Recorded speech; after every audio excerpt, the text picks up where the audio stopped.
The first thing that felt wrong wasn't the ultimatum. It was the way my dad wouldn't look at me when he said it. We were sitting at the long oak table in his study, the one he polished every Sunday like it was a shrine. Sunlight cut through the blinds in thin stripes, landing across his hands as they rested flat on the wood. My sister Lena sat across from me, ankles crossed, scrolling on her phone like she'd wandered into the wrong room by accident.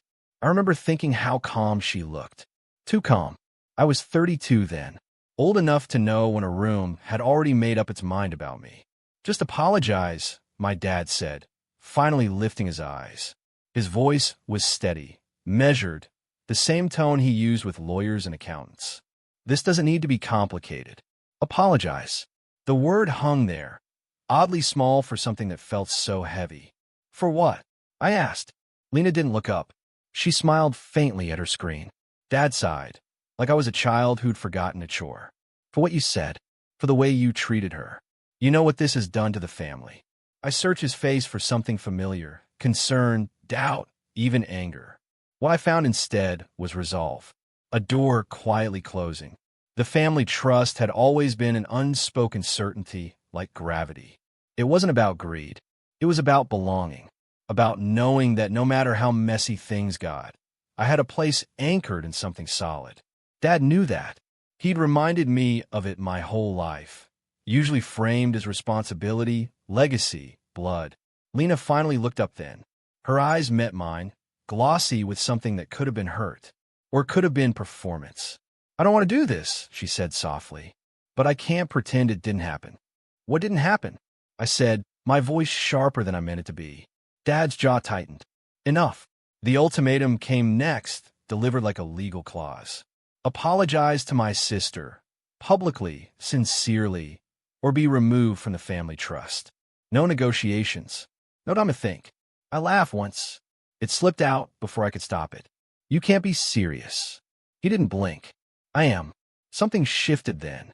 Not loudly. Just a hairline crack running through everything I thought I understood about my family. I tried to rewind the last few weeks in my head. The argument with Lena at Mom's birthday. Her tears afterward, sudden and dramatic. The way Dad had gone quiet after that, distant in a way that felt rehearsed. At the time, I'd chalked it up to stress. Now, sitting there, the memories rearranged themselves into a shape I didn't like. "I didn't do what she's saying," I said. "You know me." Dad stood up, signaling the end of the conversation. "I know what I need to do to protect this family." Protect. From me. As I walked out of the study, Lena brushed past me in the hallway. Her perfume lingered, sweet and cloying. She leaned in, just enough for me to hear. "You should have said sorry sooner," she whispered. That was the moment I realized this wasn't about peace or family or truth. This was about control. And whatever story Lena had told, it had already taken root. Later that night, alone in my apartment, I replayed her words over and over. I opened my phone, scrolling back through old messages, looking for something, anything, that could explain how things had gone so wrong so fast. That's when I saw it. A message timestamped that didn't make sense. A conversation I didn't remember having, but somehow had. And I understood, with a sinking certainty, that someone had been writing my story for me. I couldn't unsee it. I didn't sleep that night. I lay on my couch with the lights off, phone glowing in my hand, scrolling back through years of messages with Lena. Inside jokes, half-healed arguments, long gaps followed by sudden bursts of closeness. It all looked normal at first glance. Too normal. But once I noticed that strange timestamp, I couldn't stop seeing the gaps. There were messages I didn't remember sending. Short, clipped replies that sounded like me on my worst days.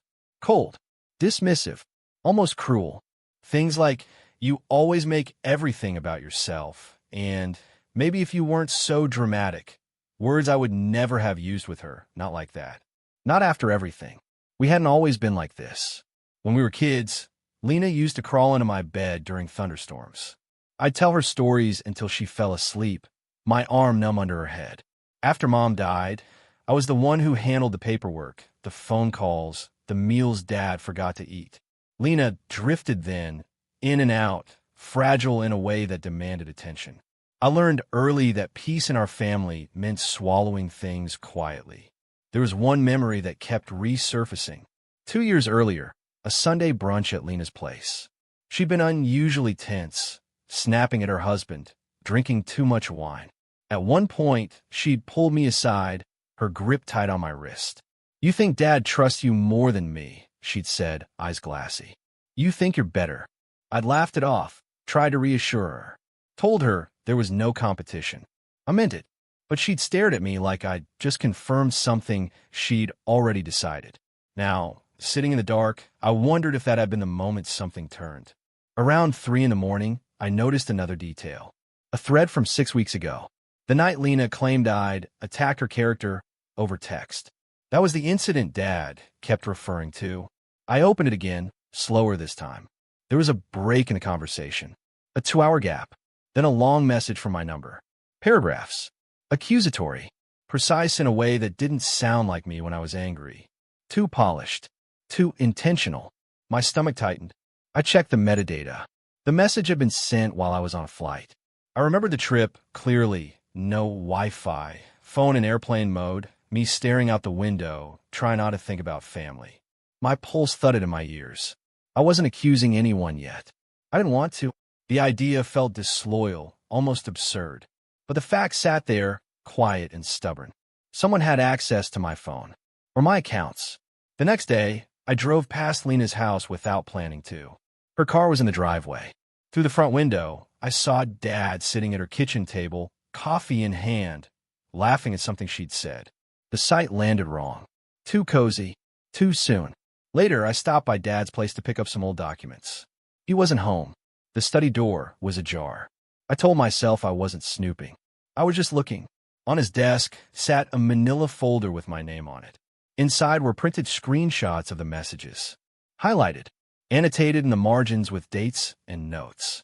A case file, and tucked behind them, almost as an afterthought, was a single page Lena must have forgotten to remove. An email confirmation. A password reset. My email address listed as the account holder. Her phone number as the recovery contact.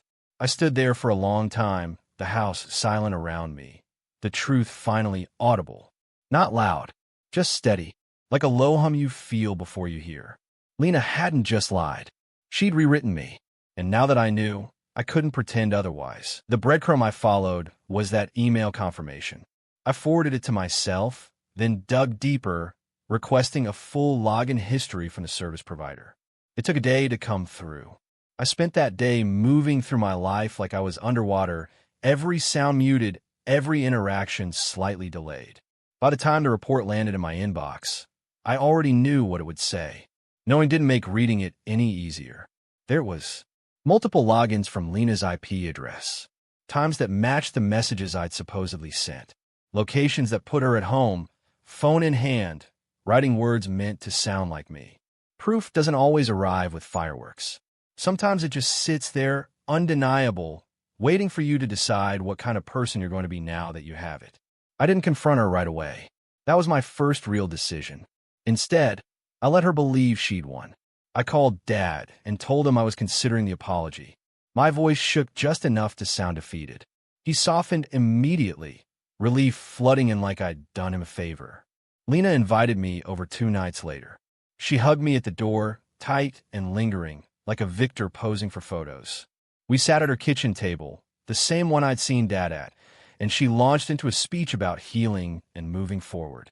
"I just want my brother back," she said, eyes shining. I waited until she finished. Then I slid my phone across the table. She glanced at the screen, confused at first. Then I watched her face change as she scrolled. The color drained from her cheeks. Her mouth opened, then closed. "You accessed my accounts," I said quietly. "You impersonated me. You manipulated Dad. You tried to erase me." She laughed, sharp and brittle. "You can't prove."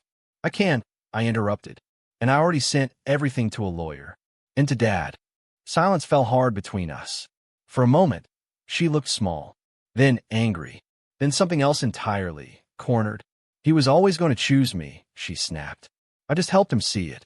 That hurt more than I expected, but also clarified everything. Dad called an hour later. His voice wasn't measured this time. It cracked. He asked me to come over. The confrontation wasn't dramatic. No shouting, just documents laid out on the table.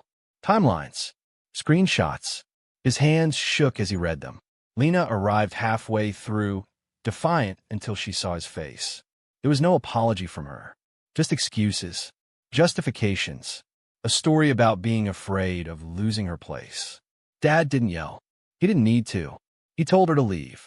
The trust was restructured, not as a reward, not as an apology, but as an acknowledgement of truth. Lena was cut out entirely, pending legal review. Dad didn't look at me when he said it. I didn't need him to. What I reclaimed wasn't the money. It was my voice, the right to be who I was without someone else editing the narrative. In the weeks that followed, things grew quieter. I started sleeping again. I started cooking meals instead of skipping them. Small victories. Human ones. If you've ever felt rewritten by someone you trusted, I see you. And if this story resonated with you, supporting the channel by liking and subscribing helps more than you know. Some storms don't announce themselves. They pass, and in the silence they leave behind, you finally hear your own roots settling deeper into the ground.